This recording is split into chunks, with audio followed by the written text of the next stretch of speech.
Welcome students, it's Mrs. Walton here to teach you all about opinion writing with text. So just a refresher as to what an opinion is, it's a view or belief on something. It is not proven true or false, and it's different from facts, but we're going to get into that today.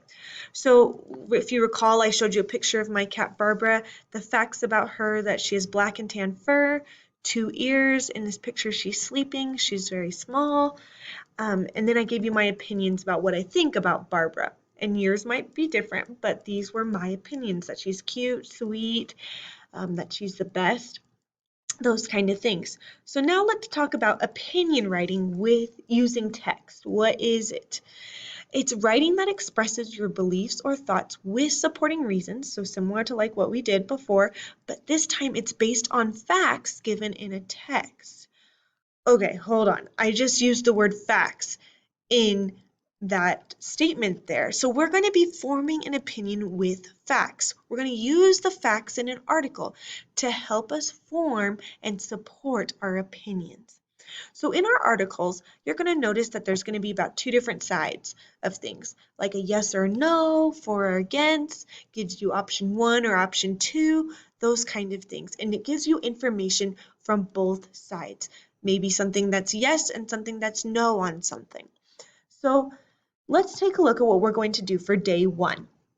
Today we're going to be reading the text and finding the reasons. So that means we have to read or listen to the entire article and then find 3 reasons for each side. And remember when I talked about sides, I meant like something that was like yes or no. Yes is one side, no is the other, or like option 1 is one side, option 2 is the other. So your job today is find 3 reasons for both sides. And let's go ahead and get started for today, helping you out with today's school uniforms. So it says read or listen to the article below and fill out the graphic organizer. The article is broken into 3 parts. Read or listen to them all. Well, let's go ahead and read or listen to them all. So the title is Should Public Schools Require Students to Wear Uniforms? What should I wear today? That's a question you might ask yourself in the morning. For some kids, the answer is the same every day: a school uniform. Officials in Elmira, New York are currently debating whether students should wear uniforms in the next school year. Uniforms would contribute to building pride within our school and community, Elmira Superintendent Raymond Brandt told WR News. Elmira is one of many school districts across the country considering a uniform policy. More than 10 years ago, 3% of all public schools mandated or required that students wear uniforms.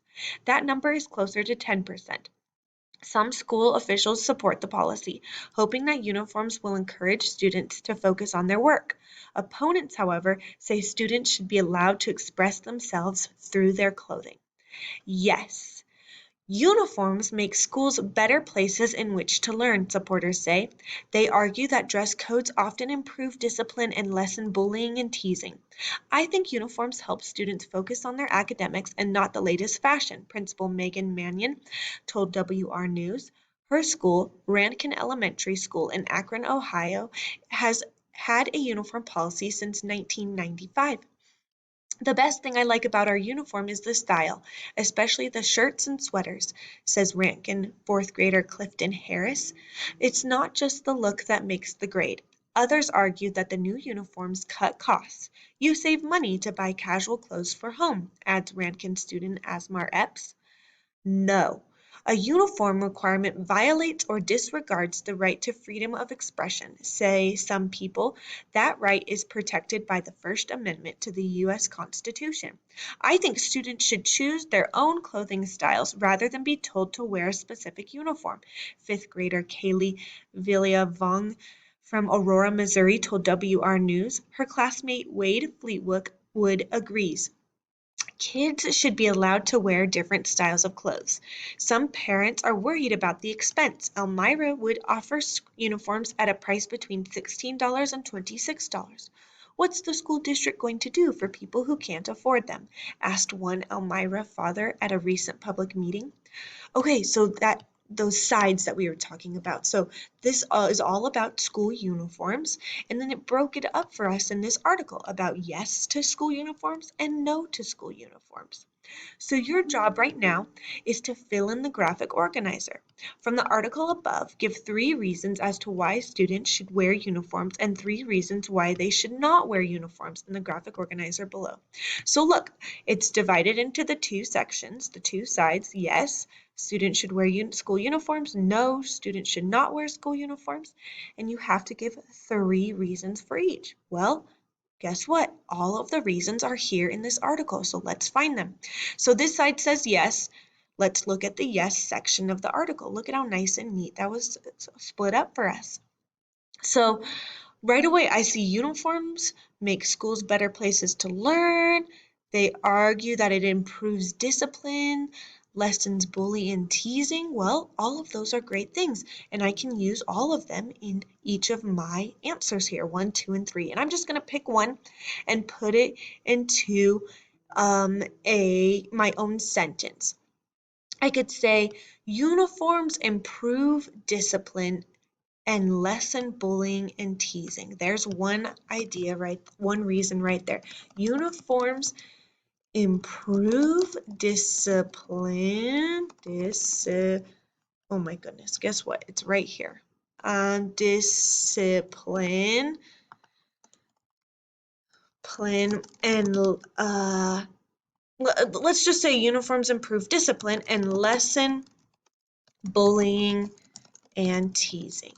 So that's a very good point as to why uniforms are a good idea. Okay, and then we can keep going on, in the yes section. I'm not going to give you any more answers, but you can find them there. So now let's go to number 4 for the no, down here. So why we shouldn't have uniforms. Oh, right here. A uniform requirement violates or disregards the right to freedom of expression, say some people.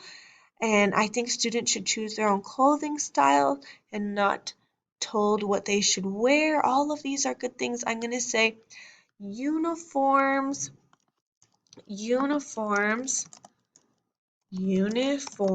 maybe if I can spell uniforms, ignore students' right to express themselves. I'm taking that and putting it into my own words. It violates or disregards the right of freedom of expression, some people say, so that's what I just wrote in my own words. Uniforms ignore students' right to express themselves. So your job is to find 2 more for each, and find them here in the article, putting it into your own words, and then we'll see what we do with that tomorrow for writing day 2.